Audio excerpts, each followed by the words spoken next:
வணக்கம் அனைவருக்கும் வணக்கம். இளங்கோவன் அண்ணாமலைங்க. மீண்டும் உங்க கூட தொடர்பில் வந்திருக்கேன். இந்த வீடியோ சேர்த்துக்கு ஒரு முக்கியமான காரணம் என்னன்னு பார்த்தீங்கன்னா, என்னோட பேஜில் நான் செய்யாமல் ஜனாவோட ஃபேஸ்புக் பேஜில் சேர்த்துக்கு ஒரு முக்கியமான காரணம், என்னுடைய ஃபேஸ்புக் வந்து பிளாக் பண்ணிட்டாங்க. மீண்டும் நான் வீடியோ செய்ய முடியல. இப்போ நீங்கள் பார்த்தீங்கன்னா மலேசியா முழுசும் வந்து பரபரப்பாக பேசப்படக்கூடிய ஒரு விஷயம் என்னன்னு பார்த்தீங்கன்னா, எண் கணித நிபுணர் நியூமரோலஜிஸ்ட் முத்தையா அந்த கேஸ் தான். ரொம்ப பேர் காசை கொடுத்து ஏமாந்துருக்கீங்க. அது மட்டும் இல்லாமல் முத்தையா இப்போ வந்து இன்னும் காவல்துறை போலீஸோடைய பாதுகாப்பில் தான் இருக்கார். ஒவ்வொரு இடத்துக்கும் கொண்டு போயிருக்காங்க, அதாவது ஐபிடிக்கு. இப்போ விசாரணை துரிதமாக நடந்து கொண்டு இருக்கிற வேலையில் ஒரு நண்பர், அவர் கூட அவருடைய ஆஃபீஸில் வேலை செஞ்ச நண்பரை இப்போது நாங்கள் வரவழைச்சி பேசியிருக்கோம்.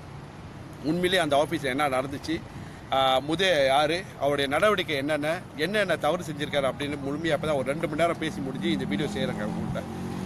கண்டிப்பாக நாங்கள் வந்து ஒரு 10 நாளைக்கு முன்னே இந்த கேஸை வந்து க்ளோஸ் பண்ணிட்டோம். யாரும் புதுசாக வந்து ஏமாந்துருந்தீங்கன்னா தயவுசெய்து எங்களை தொடர்பு கொள்ளாதீங்க. ஏன்னா நாங்கள் கேஸோட டீட்டெயில்ஸ் எல்லாத்தையும் கம்பைல் பண்ணி லாயர்கிட்ட சப்மிட் பண்ணிட்டோம். இப்போ வந்து ஐஓக்கிட்ட சப்மிட் பண்ணி அதோட கேஸை வந்து முழுசாக வந்து எடுத்து நடத்துறதுக்கு எல்லா வேலையும் செஞ்சுட்டோங்க. அப்படி மீண்டும் ரொம்ப பேர் வந்து பணத்தை ஏமாந்துருந்தீங்கன்னா சப்மிட் பண்ணுங்கள், பிரச்சனை இல்லை. அடுத்த கட்டம் நம்ம திருப்பியும் வந்து இன்னொரு டேட்டாலாம் கம்பைல் பண்ணி அவங்க லாயர்கிட்ட சப்மிட் பண்ணுவோம். இப்போ வந்து பார்த்தீங்கன்னா மொத்தம் 50 பேர் நம்ம கையில் இருக்காங்க. 50 பேர் ஏமாந்துருக்காங்க. குறைஞ்சபட்சம் 4 மில்லியன் ரிங்கேட்டுங்க மக்கள் ஏமாந்துருக்காங்க. 4 மில்லியன் ரிங்கேட். இப்பொழுது நம்மளுடைய இந்த இடத்துல பார்த்தீங்கன்னா நம்மளுடைய நண்பர் சொன்னார் இல்லையா, சக்தி வேலன், அவர் வந்து பேசுவாருங்க. அவர் வாயிலே சொல்லுவார். ரொம்ப பேர் நினச்சி, நான் கூட அப்படி தான் நினச்சிருந்தேன், சக்தி வேலனும் இந்த இந்த இந்த தவறான வழிக்கு அவரும் வந்து ஒரு உடந்தை அப்படின்னு நினச்சிக்கிட்டு இருந்தேன். அதனால தான் வந்து ஆரம்ப வீடியோவில் அவர் பேரே சொல்லியிருப்பேன். இப்பொழுது அவர்கிட்ட பேசின பிறகு தான் தெரியுது அவர் வந்து அங்கே வேலை செஞ்சுருக்காருங்க. அவர் வேலை செஞ்சுருக்காரு. சில விஷயங்கள் வந்து அவர் தெரியாமல் முதையா வந்து பின் வாசல் வழியாக செஞ்சுருக்காரு அப்படின்னு சொல்லி அவர் என்கிட்ட சொன்னார். இப்பொழுது அவர்கிட்ட நேரடியாக நீங்களே பாருங்கள், அவருடைய டெஸ்டிமோனியல் நீங்கள் கேட்கலாம். நன்றி.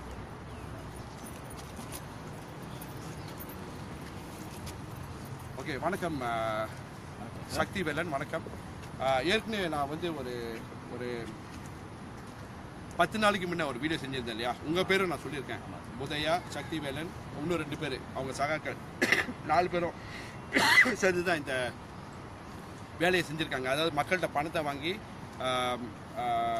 மக்களை ஏமாத்திருக்காங்க அப்படின்னு. அப்போ உங்கள்கிட்ட ஒரு 2 மணி நேரம் நான் பேசின பிறகு நீங்கள் வந்து வந்திருக்கீங்க, அவ்வளோ தூரம் வந்திருக்கீங்க. நீங்களும் வந்து காவல்துறையில் பிடிபட்டு எத்தனை நாள் உள்ளுக்குறீங்க? 10 நாள். நீங்களும் 10 நாள் இருந்திருக்கீங்க. 10 நாள், கொஞ்சம் வேகமாக பேசுங்க பின்னால் வீடியோ. 10 நாள் உள்ளுக்கு இருந்திருக்கீங்க. 10 நாள் வந்து காவல்துறை போலீஸ் வந்து கண்டிப்பாக உங்களுடைய பல விசாரணை செஞ்சுருப்பாங்க.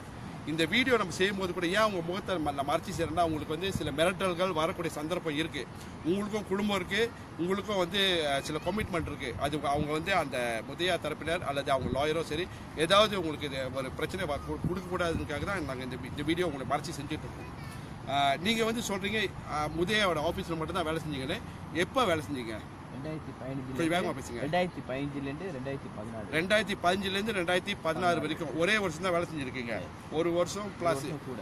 அதாவது நீங்க முதல்ல சொன்னீங்க 2015 மார்ச்லேருந்து 2016 அக்டோபர் வரைக்கும் வேலை செஞ்சேன்னு சொன்னீங்க. ஓகே, உங்களோட வேலை என்ன அந்த இடத்துல? அந்த வேலை வந்து கால் பண்ணுவாங்க, அப்பாயின்மெண்ட் வைக்கிறது, அந்த ஃபைல்லாம் ரெடி பண்ணுறது, ஃபைல் ரெடி பண்ணுறது, கால் அப்பாயின்மெண்ட் பண்ணி அப்பாயின்மெண்ட் வைக்கிறதுக்கு. நீங்க வந்து முதையாவோட ஆஃபீஸ் உள்ளுக்கே, அதாவது அவர் ரூம் உள்ள வேலை செஞ்சீங்கன்னா இல்லை வெளியே வேலை செஞ்சீங்களா? வெளியே, ரூமுக்கு வெளியே. அவங்க எல்லாம் ரூம்ல தான் போய் பேசுவாங்க. ஓகே, உங்கள்கிட்ட வந்து காசு கொடுக்குறதோ அதெல்லாம் ஒன்றும் கிடையாது. ஆனால் எப்படி வந்து மக்கள் வந்து உங்கள்கிட்ட காசு கொடுத்தேன்னு சொல்லியிருக்காங்க. ஒரு கட்டம் என்கிட்ட வந்து ரிப்போர்ட் வந்துச்சு, சக்தி வேலன்ட்ட காசு கொடுத்தேன்னு சொல்லியிருக்காங்க. அந்த மாதிரி எதுவுமே இந்த பூஜை காசு எதுவுமே பூஜை காசு ஒன்று கொடுத்தது, பேர் மாத்திர காசு தான் ஆஃபீஸில் வந்து கட்டுவாங்க. ஓகே, பேர் மாத்திரத்து, அதாவது எண் கணிதம் பிரகாரம் பேர் மாத்திரத்து மட்டும் பணம் வந்து உங்கள்கிட்ட கொடுப்பாங்க. நீங்கள் முத்தையாட்ட போய் கொடுப்பீங்களா? இல்லை, அவர் முத்தையாட்ட பேசிட்டு வெளியே வந்து கட்டுவாங்க. சில பேர் ரிசீட் கேட்பாங்க, ரிசீட் எடுத்து நீங்கள் ரிசீட் மட்டும் தான் எடுத்து கொடுப்பீங்க. சரி, அது மட்டும் இல்லாமல் நீங்கள் சொன்னீங்க முதல் உங்கள் அக்கௌண்ட்டில் வந்து 3000 வெள்ளி பூத்துருக்குன்னு சொன்னீங்களா? 3000 வெள்ளி அது எதுக்கு பூந்துச்சு? அது வந்து எனக்கு தெரியாது யார் போட்டாங்க. முதையா வந்து இந்த அக்கௌண்ட்டில் வந்து உங்களுக்கு காசு கொடுத்து முதல்ல முதையா சொல்லுவார் அவங்கள்ட்ட அக்கௌண்ட்டில் காசு போடுவாங்க அப்படின்னு. போட்டு முடிஞ்சோடனே என்னோட அக்கௌண்ட் நம்பர் கொடுத்தேன். ஏன்னா அவரோட அக்கௌண்ட் வந்து ஃப்ரீஸ் ஆயிடுச்சுன்னு எனக்கு சொன்னார். ஓகே, எனக்கு வந்து அக்கௌண்ட் இல்லை, நான் வந்து இந்த மாதிரி தூரமாக இருக்குங்க, அவங்க உங்கள் அக்கௌண்ட்டில் போடுவாங்க, அதை எடுத்து எனக்கு கொடுங்க. அதாவது அவர் ஒரு கம்பெனி சென்ட்ரி அம்பலர் கம்பெனி செஞ்சாரு, அவருக்கு அக்கௌண்ட் வந்து ஃப்ரீஸ் பண்ணிட்டாங்க. ஏன்னா செக் வந்து ஃபால்ஸ் செக் கொடுத்ததுனால செக் வந்து பவுன்ஸ் ஆயிடுச்சு, அதனால அக்கௌண்ட் க்ளோஸ் பண்ணிட்டாங்க. அக்கௌண்ட்டே க்ளோஸ் பண்ணிட்டாங்க, அவருக்கு அக்கௌண்ட் இல்லாமல் ஆயிடுச்சு. ஸோ அதனால வந்து உங்கள் அக்கௌண்ட்டை பயன்படுத்திருக்காரு. ஓகே, இப்போ நீங்கள் 10 நாள் வந்து காவல்துறையில் லோக்காப்பில் இருந்தீங்க, ரேமாண்டில் இருந்தீங்க. அது பிறகு உங்களை வந்து போலீஸ் பெல்ல தான் வெளியே விட்டுருக்காங்க. அடுத்து வந்து உங்களுக்கு கண்டிப்பாக இந்த கேஸ் வந்து கோர்ட்டுக்கு போகும்போது உங்களை கண்டிப்பாக போலீஸ் வந்து உங்களை அதாவது டிபிபி உங்களை வந்து கோர்ட்டுக்கு கூப்பிடுவாங்க டெஸ்டிமனி கொடுக்க. நீங்கள் வந்து ஒத்துழைக்க தயாராக இருக்கீங்களா? நான் இப்பயே வந்து போலீஸ் சாட்சியாக தான் இருக்கீங்க. அதாவது நீங்கள் அப்ரூவலாக இருக்கீங்க. உங்களுக்கும் இந்த இந்த ஏமாத்து வேலைக்கும் சம்பந்தம் இல்லை. நீங்கள் வேலை மட்டும் தான் செஞ்சீங்க. ஓகே மக்களை என்ன நல்லா தெரிஞ்சுக்கணும்னா, இவர் நம்மளுடைய நண்பர் சக்திவேலன் வந்து நம்ம எல்லாம் குறை சொல்கிறோம். இப்போ நான் அவர்கிட்ட இன்டர்வியூ பண்ண பிறகு தான் எனக்கு தெரியுது இவர் அங்கே வேலை செஞ்சுருக்காருங்க.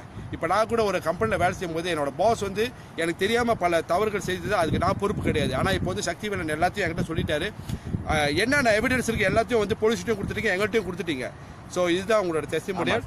நீங்கள் வந்து ஆஸ்திரேலியாவிலேருந்து வந்தீங்க, அவங்க பாஸ்போர்ட் பிடிக்கிட்டாங்க, அவங்க காடியை பிடிக்கிட்டாங்க, எல்லாமே பிடிக்கிட்டாங்க அவர்கிட்ட. ஓகே இப்போ வந்து இவர் வேலையும் செய்ய முடியாது. மலேசியாவில் இப்போ வந்து ஆஸ்திரேலியாவில் வேலை செய்ய முடியாது. அது அந்த வேலைக்கு போக முடியாது. ஸோ ஒரு நபர் பண்ண தப்புனால பல்லாயிரக்கணக்கான மக்கள் வந்து ஏமாந்துருக்காங்க. 4 மில்லியனுக்கு மேலே நம்மளோட காசு மட்டும் 4 மில்லியனுக்கு மேலே ஏமாந்துருக்காங்க மக்கள். அந்த காசை மீட்டு கொண்டு எடுப்பதற்கு நம்ம பல முயற்சியை செஞ்சுட்டு இருக்கோம். என் கூட உறுதுணையாக இருக்கிற ஜனா, ஒன் தமிழ் சங்கம் ஜனா, ரஞ்சித் சிங் ஃப்ரம் பின்னேங், அப்புறம் நம்ம லாயர் ஷான் இருக்காரு. நாங்கள் வந்து துரிதமாக வேலை செஞ்சுட்டு இருக்கோங்க. இந்த நேரத்தில் வந்து சில பேர் வந்து ஃபோன் அடிச்சு கூட எங்கிட்ட சொல்கிறாங்க, இது வந்து நீங்கள் இந்த கேஸ் நீங்கள் எடுத்தீங்கன்னா கண்டிப்பாக உங்களை வந்து உங்களையும் சூ பண்ணுவேன்னு. யார் வேணா எங்களை சூ பண்ணி போங்க, பிரச்சனை கிடையாது. 60 பேருடைய நன்மைக்காக நாங்கள் கோர்ட்டுக்கு போகவும் தயாராக இருக்கோம் இந்த நேரத்தில். ஏன்னா எல்லா சாட்சியும் என் கையில் இருக்குது. அது மட்டும் இல்லாமல் அன்றைக்கி நான் சொல்லியிருந்தேன், முதையாவும் அவங்க சகாக்களும் யாருன்னு தெரியாது, சக்திவேலன் கிடையாது. இவரு நான் சொல்லலை, அவங்க சகாக்கள் சில பேர் இருக்காங்க. அவங்க வந்து ஒரு பொண்ணை வந்து ரேப் பண்ணுறதுக்கு கூட முயற்சி செஞ்சுருக்காங்க. ஒரு பொண்ணை இந்த வந்து ஸ்லாங்கோரில் ஒரு பொண்ணை ரேப் பண்ணுறதுக்கு முயற்சி பண்ணியிருக்காங்க. அதோட எவிடன்ஸ் அந்த வீடியோ இன்னைக்கு நான் செஞ்சிருவேன். இன்னைக்கு ராத்திரி இது கண்ணாண்ட வந்து இதை வந்து போலீஸில் ஒப்படைச்சு அதுக்கப்புறம் முதையா வந்து எங்கே போவார் அவரோட இது வேற எதுவும் சொல்ல விரும்புறீங்களா சக்திவேலன்? வேற எதுவும் இல்லை. இது வந்து இந்த இதெல்லாம் நான் தான் வந்து எல்லா இன்ஃபர்மேஷனும் சொன்னேன் போலீஸ் எல்லாம். சரி, இந்த மாதிரி இவர் வந்து இதுக்கப்புறம் தமிழ் மக்களை, மலேசியா மக்களை யாரும் ஏமாற்றக்கூடாது. வெரி குட், அதுதான் என்ன நோக்கம்.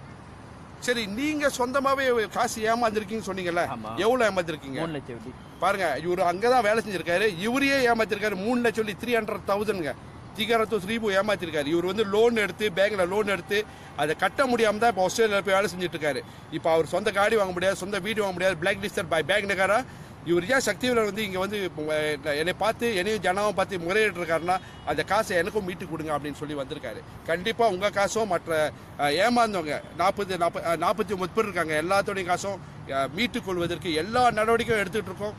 இப்போ நம்ம வந்து சரியான பாதையில் தான் போயிட்டு இருக்கோம். மக்களே யாரும் இன்னும் நம்மகிட்ட தொடர்பு கொள்ளாதவங்க ரொம்ப பேர் வெளியே இருக்கீங்க, பல 1000 பேர் வெளியே இருக்கீங்க. நீங்கள் வந்து இன்னும் எங்களை தொடர்பு கொள்ளனா இப்போ பொறுமையாக இருங்க. மீண்டும் செகண்ட் பேஸ் ஒன்று வரும். இது ஃபர்ஸ்ட் பேஸ் நாங்கள் எல்லாம் கம்பேர் பண்ணி லாயர்கிட்ட ஒப்படைச்சிட்டோம். இப்போ செகண்ட் பேஸ் ஒன்று வரும்போது மீண்டும் எங்களை தொடர்பு கொள்ளுங்க. நன்றி, வணக்கம். ஓகே, வணக்கம். பார்த்தீங்கன்னா டாக்டர் உதயா கேட்டிருக்கீங்க. ஸோ டாக்டர் உதயா யாருன்னு தெரியும்னா என்ன பண்ணுங்கள், இளங்கோனோட ஃபேஸ்புக் பார்த்தீங்கன்னா எல்லா டீட்டெயில்ஸும் போட்டுருக்காரு. அது நிறைய வீடியோஸ் செஞ்சுருக்காரு. ஸோ அது தரப்பாக வந்து பார்த்தீங்கன்னா நான் இது முன்னுக்கு ஒரு போஸ்ட் பண்ணியிருப்போம், ஷேர் பண்ணியிருப்போம். ஸோ அவர் தான் டாக்டர் உதயா.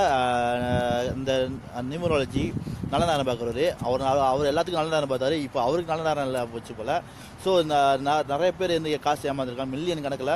ஸோ அவங்க காசு திரும்பியும் அவங்க கிடைக்கிறதுக்காக தான் போராடிட்டு இருக்கோம். நானும் இளங்கோண்ணன், ரஞ்சித் அண்ணன், இன்னும் லாயர்ஸ் டாக்டர் விமல் வரைக்கும் எல்லாம் போராடிட்டு இருக்கோம். அந்த வேலையில் வந்து மேற்கொண்டு சில தரப்பினர் வந்து இந்த கேஸ் எடுத்து எங்கள் ஷூ பண்ணுறேன்னுவாங்க. கேட்டால் வெளியில் வந்து ஒரு வேஷம், உள்ளுக்கு ஒரு வேஷம் போட்டுக்கிட்டு சில பேர் சுற்றிக்கிட்டு இருக்காங்க. ஸோ அவங்க மூக்கு உடையிற மாரி நான் கண்டிப்பாக அந்த யார் வந்தாலும் சரி இந்த கேஸில் நாங்கள் நிறுத்த மாட்டோம். இவ்வளோ மக்களோட ஏன்னா வந்து எத்தனை உயிர் பாதிக்கப்பட்டிருக்கு, எத்தனை குடும்பம் நடுத்தருக்கு வந்துருச்சு. ஒருத்தர் இறந்தே போயிட்டாங்க, கேன்சர் பர்சன். அவங்களோட 2 லட்சம் இல்லையாண்ணா ட்ரீட்மெண்ட் காசு, அவங்களோட ட்ரீட்மெண்ட்க்கு வச்சிருந்த காசு 2 லட்சம் போய் இப்போ அவங்க உயிரே இழந்துட்டாங்க. ஸோ அப்படிப்பட்ட ஒரு தரப்பினர் மட்டும் இல்லாமல் 2 பிள்ளைங்களை கெடுத்துருக்காங்க, ரேப் பண்ணி பார்த்துருக்காங்க. ஸோ இவங்க வந்து இன்னும் சமுதாயத்தில் வந்து இனிமேல் போய் சாமியாருக்கு சொல்லலாம், இவங்க சாமியார் அவ்வளோதான் ஆகலாம். ஸோ இனிமேல் கேஸ் நிறைய வந்துட்டு இருக்குது. ஸோ அங்கே அடுத்துக்கிட்டு தான் இருக்கும். ஸோ நேரம் வந்து இளங்கோனுக்கு ரொம்ப நன்றி சொல்லிக்கிறேன். அவர் நின்று ஃபேஸ்புக் போயும் எவ்வளோ பிரச்சனை தாண்டி நாங்கள் நடத்திக்கிட்டு இருக்கிற கேஸை மக்கள் வந்து சப்போர்ட் பண்ணால் தான் இன்னும் இந்த மேற்கொண்டு இவ்வளோ பேருக்கு 49 பேருக்கு வந்து நியாயம் கிடைக்கும். முக்கியம் நீங்கள் எல்லாம் ஷேர் பண்ணுங்கள். நாங்கள் இந்த கேஸில் அப்டேட்ஸ் என்னென்னு நாங்கள் எல்லாமே ஷேர் பண்ணுறோம். உங்களுக்கு இளங்கோண்ணன் வந்து எல்லாம் அப்டேட் பண்ணுவார். மேற்கொண்டு எந்த அளவுக்கு போயிட்டு நாங்கள் அப்டேட் பண்ணுறோம். ஓகே, இப்போ அவர் ரோட் ஷோ போயிட்டுருக்காரு. ரோட் ஷோ முடிச்சுட்டு வரதுக்குள்ளே நாங்கள் எல்லா வேலையும் முடிச்சிடுவோம். ஸோ ஃபாஸ்ட்டாக இருக்குது. ஸோ ஏமாந்தவங்க யாராக இருந்தால் இன்பாஸ் பண்ணுங்கள். நாங்கள் முடிஞ்சிருக்கு. நாங்கள் அடுத்த டேர்னில் அந்த கேஸில் நாங்கள் எடுக்கிறோம். ஓகே, நன்றி, வணக்கம்.